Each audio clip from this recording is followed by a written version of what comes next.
On this episode of Mitch and Mark at the Movies, we're going to review one of the best films I've seen in a long time. And it's on Mitch's 10 best films of the year for 2024.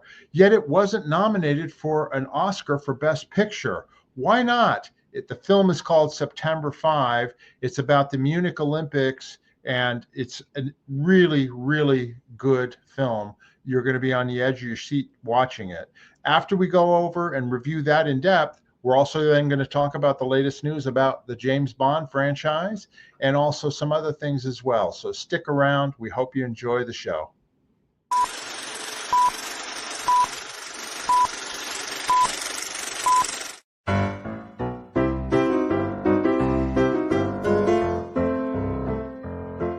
Hi, everybody. Welcome to Mitch and Mark at the Movies. My name is Mark Fisher. I'm here with my friend, Mitch Brisker. Hey, Mitch, how's it going today? Hey, good, Mark. Good to see you again. Yeah, it's great. We've got a really great film, which you were way ahead of in telling me that this is a really great film that we're going to review today. And I watched it, and I want to tell you it's one of the best films that I've seen in a long time. And we'll get right into it. It was called September 5th. And I'll tell a little bit of the background of the movie. September 5, sorry, not September 5th. It's directed by a Swiss director, Tim Feigelbaum, I think is his name. And it talks about the 1972 Munich Olympics in Germany, in West Germany at the time. And it was being broadcast live via satellite for the first time ever in 1972. I mean, this is way before cable or anything like that, where you actually had to have satellite time in order to be able to broadcast. And during the Summer Olympics in September, on September 5th in the morning, there was news reports in West Germany that a guerrilla group had broken into the Olympic Village and kidnapped I think it's 11 Israeli athletes in their rooms in the Olympic Village.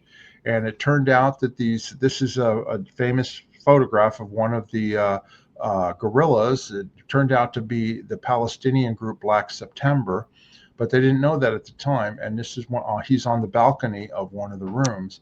And it then was taken live by ABC Sports, which was not a news organization at the time, but they decided that they were going to go ahead and broadcast this live via satellite from Munich, West Germany.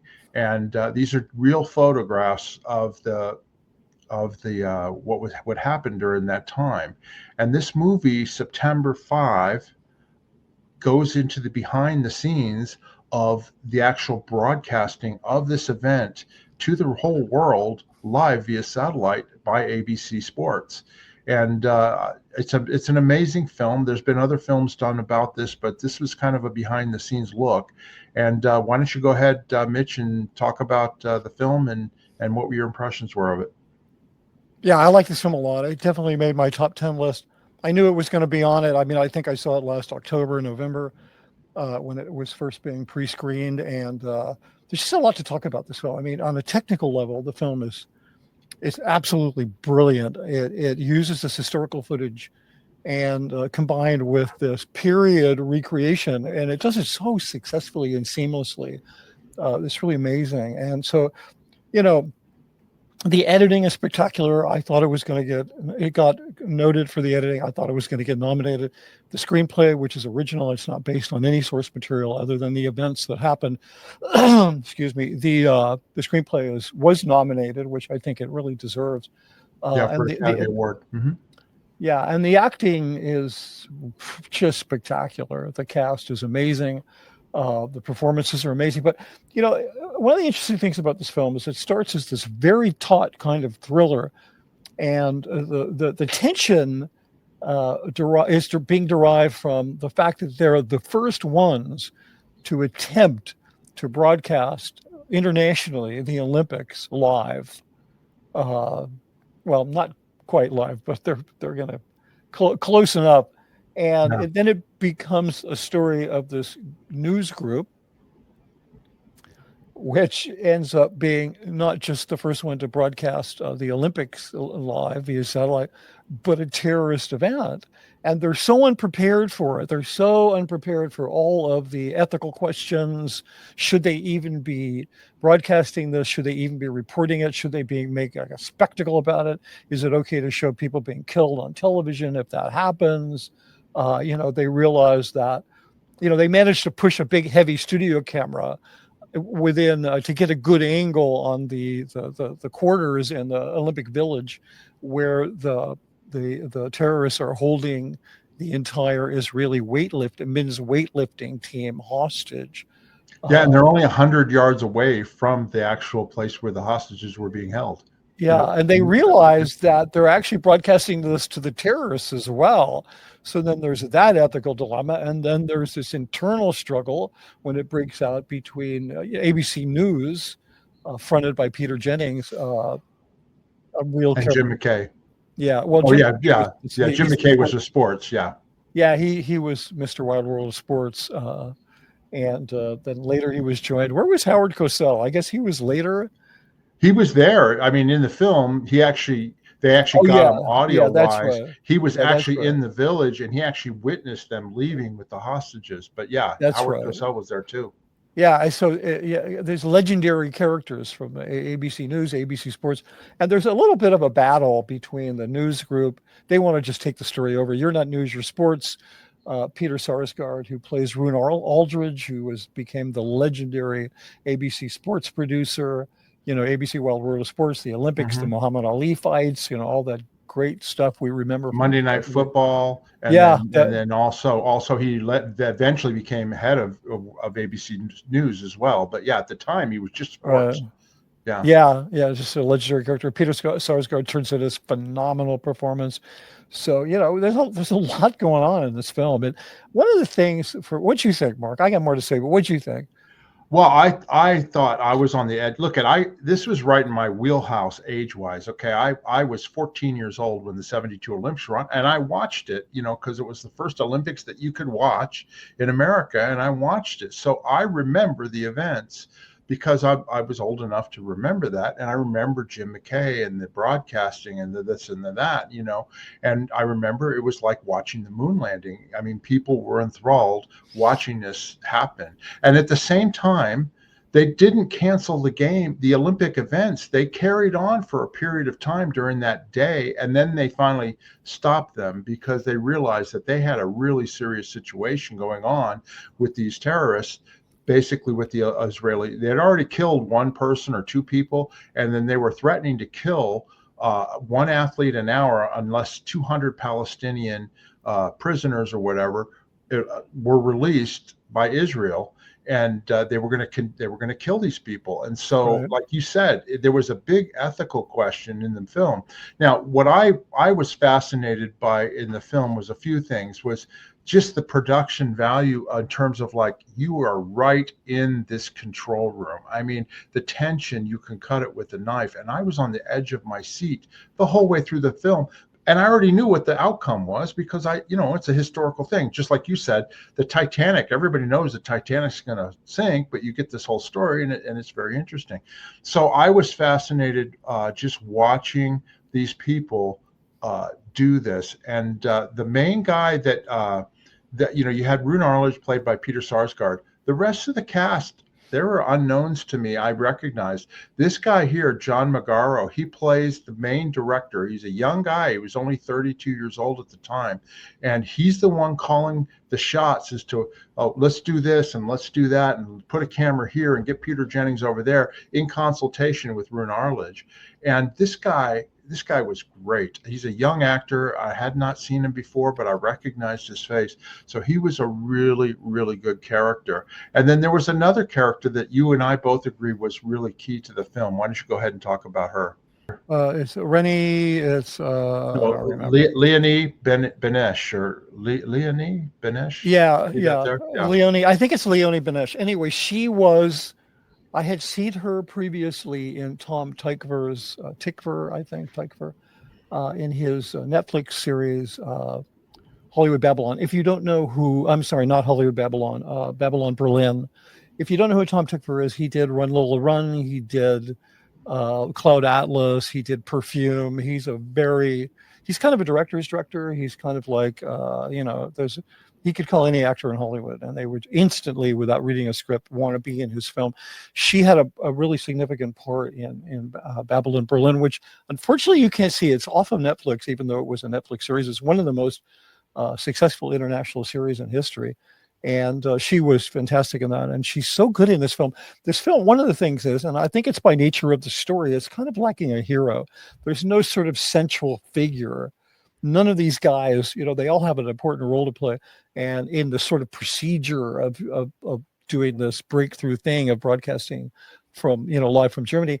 But and in that sense, it's very much of a kind of procedural film. But I think she kind of rises up. She's just a translator. And she translates to German and also Hebrew. She knew she could speak both. So she translated for the Americans because they didn't understand what was going on.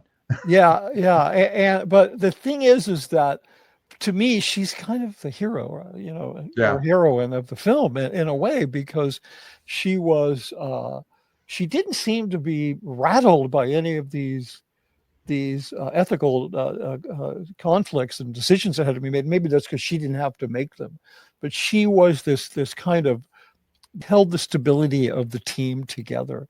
She always kind of was the heart. She was kind of the heart too. So she's definitely someone to watch. It's worth seeing the film just for her performance. I mean, every time she was on the screen, you watched a little more intensively. So, the thing is, you mentioned that there obviously the Black September movement were Palestinians. And, they started shooting this film, they planned the film, they started shooting the film, and then the war happened in October. When 2023. Yeah, when Palestine, when the Hamas invaded Israel. And this shifted the context of the film. I think they might have made a different film had they known the context that it would be released into. Because this whole idea that these Palestinians had taken the Israeli weightlifting team hostage and they wanted these 200 Palestinians released, there's no discussion. It's just like, that's happening. They don't even know what to call them, which I thought was really interesting. Like, what do we call them? They didn't. They said, well, they're terrorists. No, well, we don't call them terrorists in ABC News. We call them something else. I forget what it was. Well, they took their cue from a German news service. So they said, okay, they're terrorists. We're going to call them terrorists. But once the war happened, once Hamas invaded Israel, there is a discussion that needs to happen about who the good guys are really, or how bad are the bad guys, or are they just doing this because they like to kill people, or are they freedomists, whatever. The film doesn't get into any of that. And maybe that's not the role of news. Of course, that is the role of news today, which brings me to my next point, which is this film is a measure of how far we've come in terms of this first broadcast where people are questioning what is ethical, what is right. Can we show people being killed? Can we, make a spectacle out of this horrible thing? And where we are today with social media, where any 13-year-old kid with a cell phone could just start live streaming, and it's news and it's truth, and there's just none of these questions. So we've really, it's an interesting. They're kind of like benchmarks. I was going to say this character Ben Chaplin plays is kind of the moral arbiter, or like the conscience of the crew there, because he's the one that talks to Rune Arledge and goes, you can't do this ethically, you know what I mean, with journalistic ethics and this and that, and he's constantly like policing what they're trying to do. And Rune Arledge is kind of leaning towards, well, we're going to get better ratings, or we're going to get this, but this guy keeps pulling him back to try and do the right thing. Right. And so Ben Chaplin has a key role in this as well. I'm trying to puzzle my way through why it received just one nomination. And yet I was going to say, I mean, that as soon as I got done, I texted you and I said, why wasn't this film nominated for Best Picture? It is so good. You know what I mean? I mean, we've reviewed almost all the other Best Picture nominees, and this one ranks right up there. As a matter of fact, to me, you're on the edge of your seat. It's like it holds your attention, and why not? So we were going to discuss that. And I think you're right. I think the October 6th, what happened a year or so ago, had an influence on this Yeah. because, Hollywood, I mean, it's kind of like, it'd be very controversial. It'd be hard. It's hard to market this film because they released it in December just for a limited, for the Academy season. And then they released it in January. And not many people have gone out to see this movie because they don't know about it. Because I imagine they're having a hard time marketing or figuring out how to market it in order to Yeah. get people to watch it because of what's going on right now in Israel and Gaza and all that. Yeah, I think possibly there's a bit of fatigue on the subject, so it wasn't a good time to release a film about a previous in iteration of one of these kinds of atrocities that's grown out of the conflict between Palestine and Israel. Yet this is an earlier one. This is a really good time to be looking at it, even if you have to fill in for yourself some of the details about why was Israel holding those 200 hostages. That's just completely not even addressed in the film. Nobody Right. questions it. Nobody looks it up. Nobody says, okay, let's what's the angle on the. They're just busy trying to capture the whole thing. Like it's first and 10 and it's a new game and they've got to. I mean, that maybe sounds a little more negative because these guys really are passionate about telling this story. Yeah, and I was going to say there's another undercurrent to the story too, which they touch on, which is this is Germany, West Germany, not East. They hadn't Right. united yet, so it was West Right. Germany in 1972, Right. 27 years after the fall of the Second World War. And here they are; they're hosting an Olympics, to Yeah. show, hey, we're with it and all that sort of thing. And then here's this commandos coming in and taking hostages of these Israeli team, and they're Germany, the German police and all that are a little backed up. They don't know what exactly to do, and they kind of show that in the film as well. They try several things and they don't work. I mean, So I remember, because I'm a few years older than you, but I remember this very well. Just having the Olympics in Germany, people were a little bit on eggshells. They were like, okay, the ovens have barely cooled. And this is Germany's chance post World War II, really, to step into the cultural international stage and show us that they've really changed and reformed. The last thing in the world you would want is Jews being murdered in Germany when this was their opportunity to step out onto the world stage and show that Germany had really reformed. So they were really being hypersensitive to the whole thing, but it was just like, this is the worst possible scenario you could imagine. yeah, I mean, the previous Olympics, let me see, we had, I think it was 1936, the Munich Olympics. right. With the, No, yeah, were they in Munich? Yeah, I think they were in Munich. Berlin. They yeah, were in Berlin. No, yeah, they were in Berlin. Sorry, Berlin, and there the was like Jesse Owens Olympics. Yeah, where Jesse Owens beat the German team, and it was right. the master race was put down by a black man, bested, and so this was the first since then, right? So it was like Yeah. it was like really Germany was on edge about this whole thing because of their not that distant political History. was. Yeah, that's right. So The other thing I wanted to mention too that I really enjoyed about the movie, and it was I love the behind the scenes. Now, you and I both worked on movies and television and this and that, and to me it was fascinating going back to 1972 and seeing technically what they were having to do to get this thing broadcast on there. I mean, they were filming with 16 millimeter film, having to develop that to yeah, then show on the air. I mean, it was yeah, like fascinating. And then they had this guy who they strapped film to him and put on an athlete suit to get into the yeah, Olympic Village and run back and forth between the cameras and the control. yeah. I mean, Give it them was more film. fascinating, the whole thing, didn't you think? Yeah, I mean, I've never worked in broadcast television, but so I don't know a lot of the details. But from what I've read and heard from people who worked in the industry, really like a procedure film, right?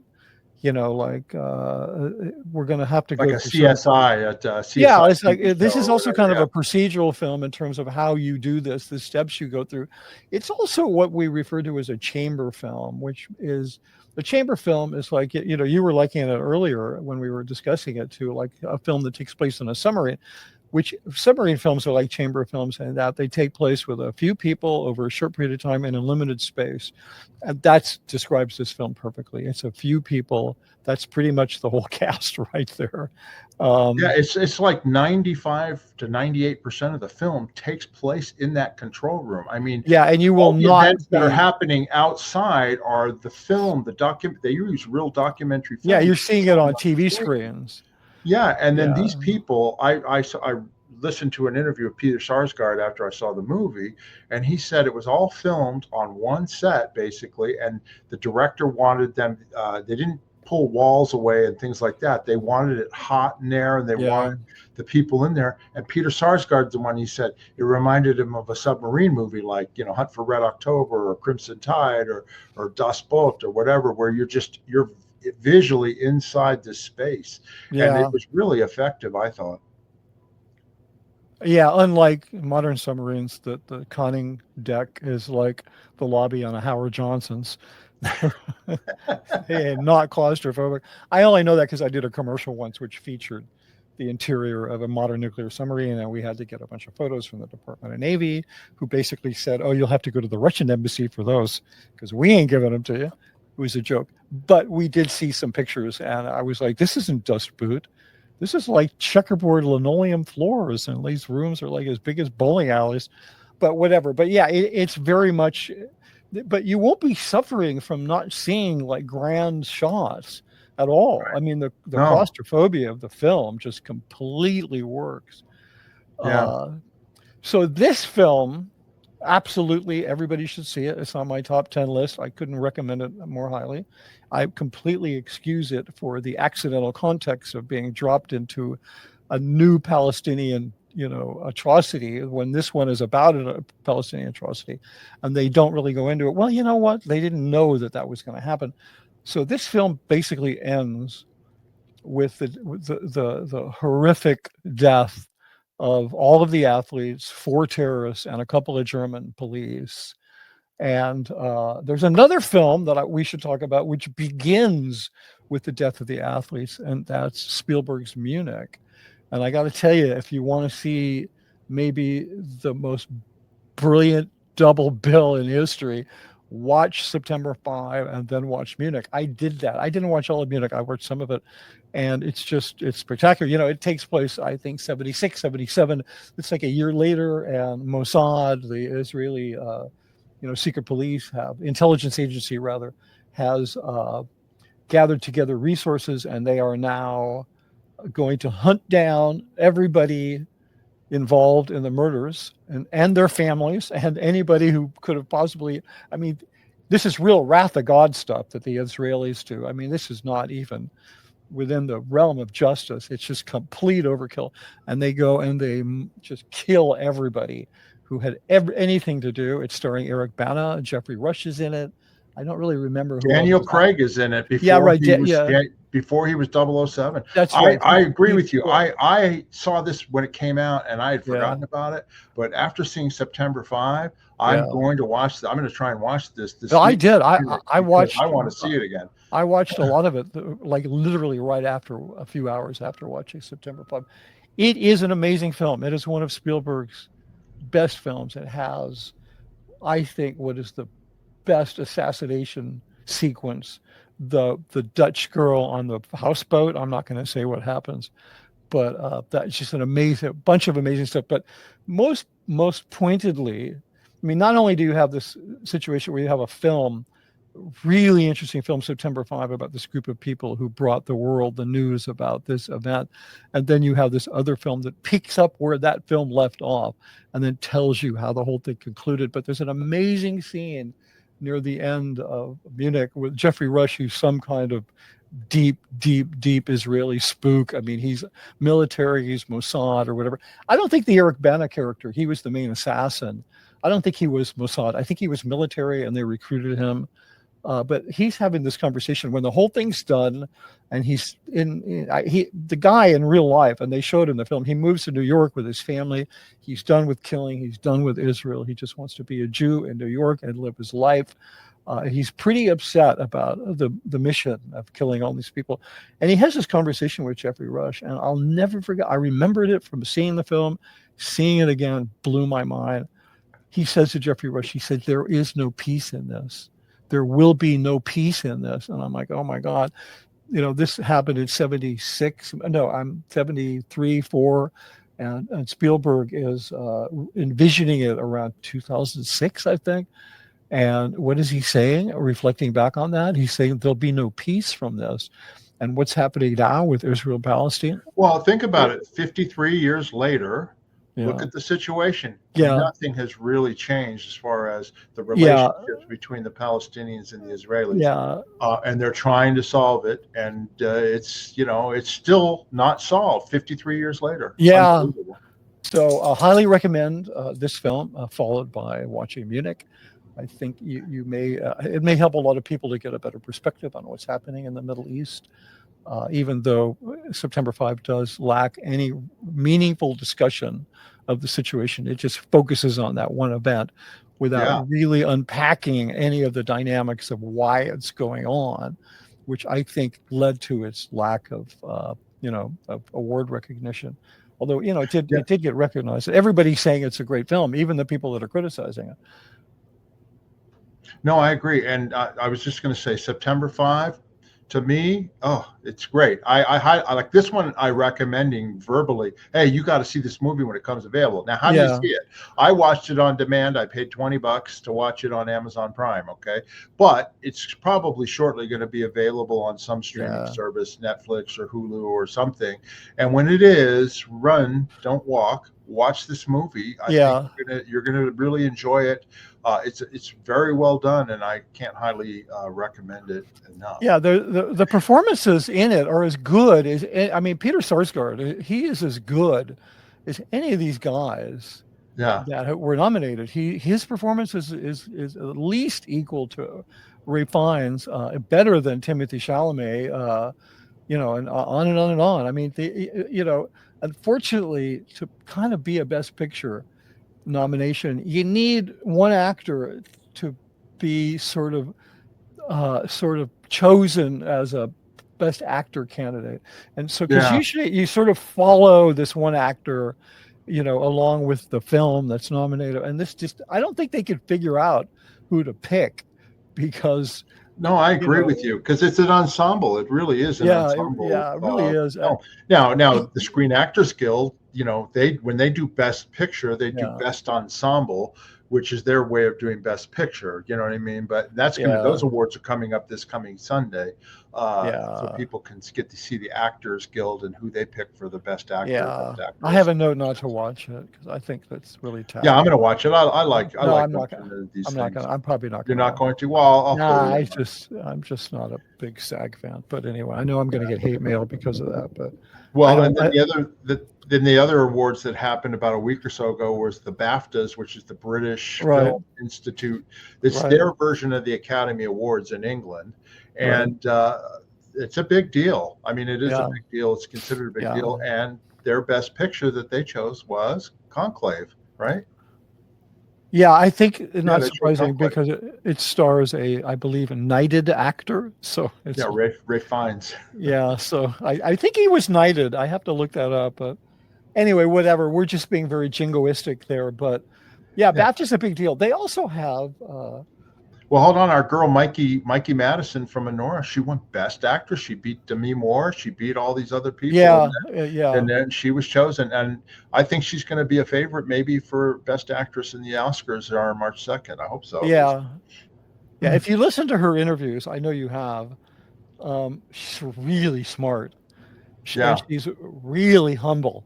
She's just an artist. She's really an actor. She's just not into the glitz and glam. And she's totally different than her character, which we talked about in the thing, because I'd never seen her before. And I thought she was from Brooklyn, New York, speaking Russian. I mean, that's how good she was in the film. And she's just this valley girl, Jewish American girl, that's where she was Yeah. raised, and she's really a great actress. Yeah. She's terrific. And yeah.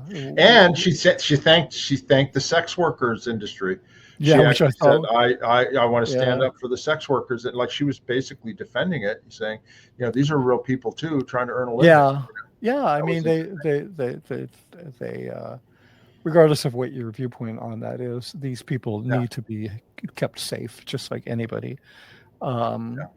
yeah, it's a big deal. They also BAFTA, they have, if anybody's interested, oh God, if I remember here, let me make a link. I mean, a note. I'll put a link. We can put a link to the BAFTA top 100 films. In America, we have the American Film Institute, and they do that. In England, BAFTA does it.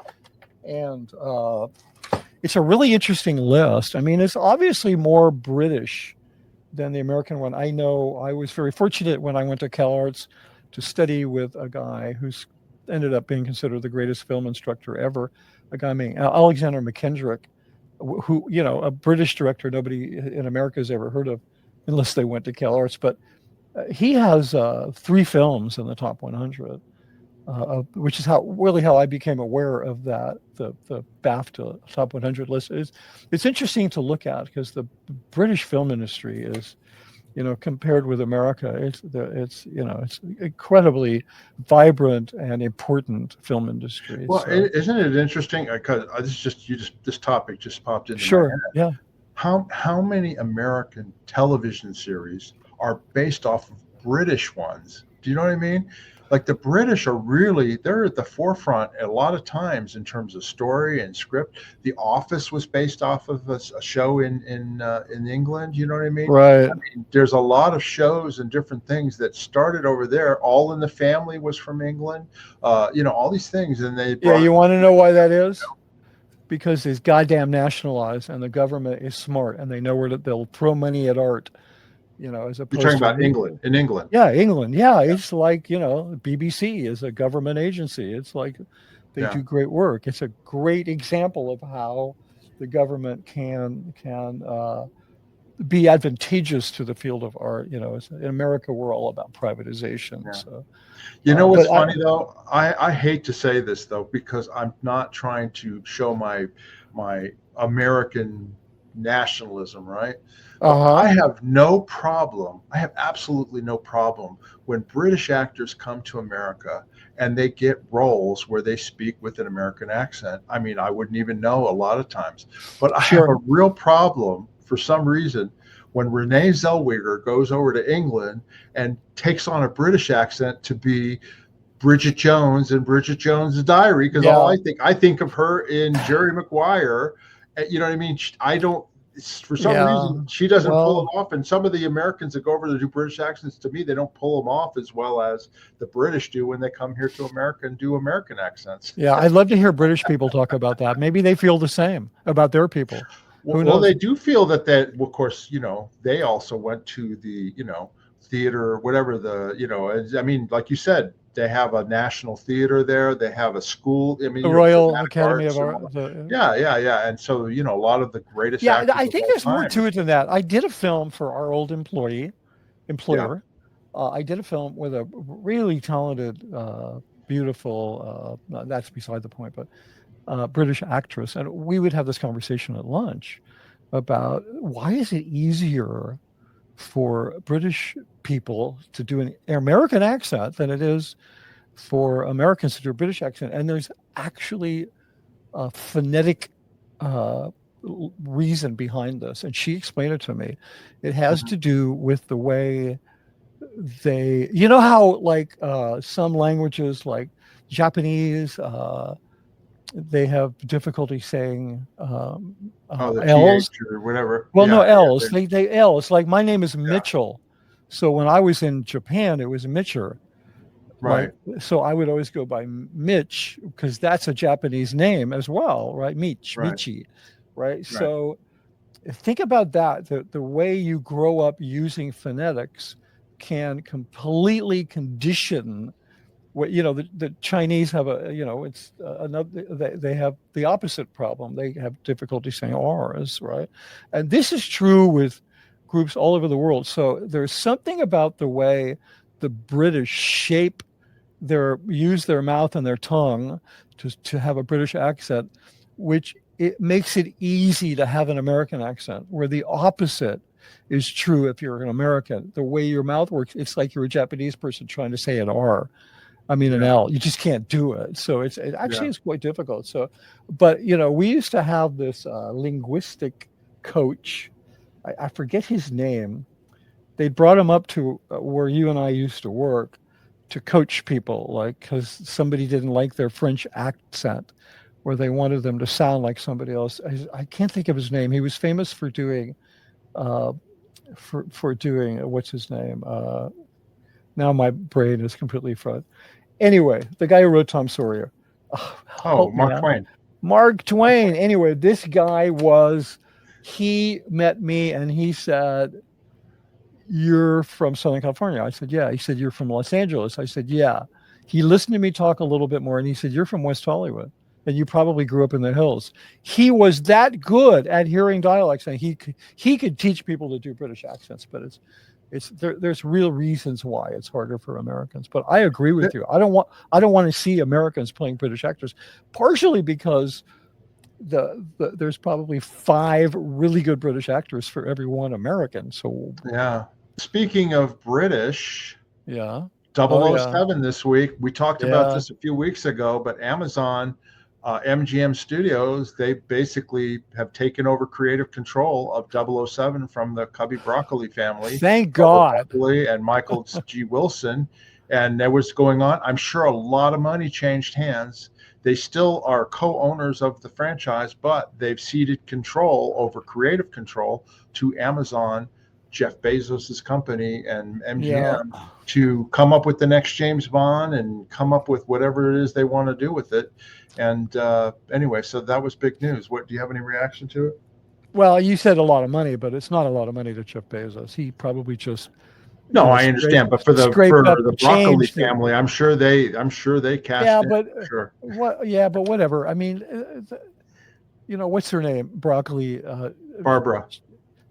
She's like a nepo baby. Like, she's like whatever. She's like, her dad had this idea to make James Bond into a movie. So, but I'm not sorry to see I'm not sorry. I mean, I hope they don't do to the James Bond franchise what Disney did to Star Wars, which is just me too. 1,000 offshoots, and maybe one of them out of 10 is going to be worth watching. Well, and that's one of the things that we're talking about doing like an offshoot series about Miss Moneypenny and what's her life like. You know what I mean? And and what's their life like? Whatever. I just hope they pick. There's always been rumors about, we're going to pick a female 007, or we're going to pick a I'm kind of I would not. He's James Bond. He's British. I mean, I don't. To me, I'm an old school guy about that. Okay. They ran out of books a long time ago. Yeah. You and I know that because you and I both grew up reading the books, and we both loved those books. That was our literature. I graduated from comic books to James Bond, and one summer I read all 14 of them, or however many there are. I don't remember. Maybe because I was 14. I don't remember. But they ran out of books, right? Yeah. And there's just this idea floating around there about this British agent. So I think they could morph it into something else. I mean, to me, it would be a tragedy to take one of Ian Fleming's books, like Casino Royale, any one of them, and say, no, let's make the character in that book a black female. I would be like, no, don't do that. But if you want to make a black female James Bond or Jamie Bond or J Bond, or maybe a whole different name, or maybe whatever, maybe James Bond is, I don't know how they would work it out. I'm fine on that. I mean, I'm okay, because it's not the books.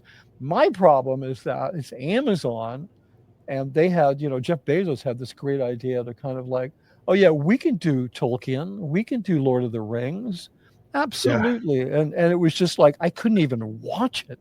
This thing was like, everything about it. You had great actors who were turning in these just like dog poop, vomit performances, and it was just like, whoa. So, well, I'm the same way with the Star Wars franchise, because they've done, Disney has done like 1 million now different offshoots from it. People love it. People love it. Yeah, they've been pretty successful. I mean, I think they're kind of atrocious. Um, But I yeah, want to put in my vote. I remember yeah. Go now ahead. who the guy is that my vote for the next James Bond is this British actor. He's probably about 38, 39. Aaron Taylor Johnson is his name. Oh He was yeah, in Bullet Train, and he's right now in yeah, the movie Craven the Hunter because he's good looking, he's British, he's got action, he's muscular. I think he would be a great James Bond. You yeah. heard it here I first. If they pick him, I'm the one who said Yeah, he should do it. I would be really disappointed. I think that it's James Bond. You know, it was a little bit of a cartoon. The books were a little bit campy, a little bit. They were amazing books. Everything about the thing about the books is that so much of the writing was James Bond's internal dialogue with himself, Mhm. and they've never really pulled that off because it's really hard to do that in a movie, even to express outwardly in action that inner dialogue. They've never really pulled that off. So No, they tried to do it when Daniel Craig became in Casino Royale. They yeah, tried to show how he murdered this guy to become yeah, a double O agent, but that yeah, was kind of the deepest you ever got. You know what I mean? In terms of yeah. what And is but that like, was because correct me. I mean, tell me if you have a different opinion. But James Bond was this amazingly abled guy, but he was as flawed. He wasn't a success as a human being. I mean, he had a lot of scars. He'd been through a lot of battles. He wasn't particularly that good looking, but he was brawny, and Mhm. he knew how to tie a bow tie and wear a tux and shoot. He carried a lady's gun, that little Beretta, which was like it was made to fit in a woman's purse. It wasn't like a Our very former manly. employer had one of them, by the way. Yeah, well, it doesn't surprise me because It was a Walther. No, it was a Walther yeah, PPK. Walther PPK. Yeah, that's right. Because, well, if you're a diminutive person, you might want to have a diminutive gun. But James Bond was not diminutive. I mean, he was a big, brawny guy. So Yeah. I would love if they just had a more damaged person, not damn able wise, because Bond was a very able assassin and so forth.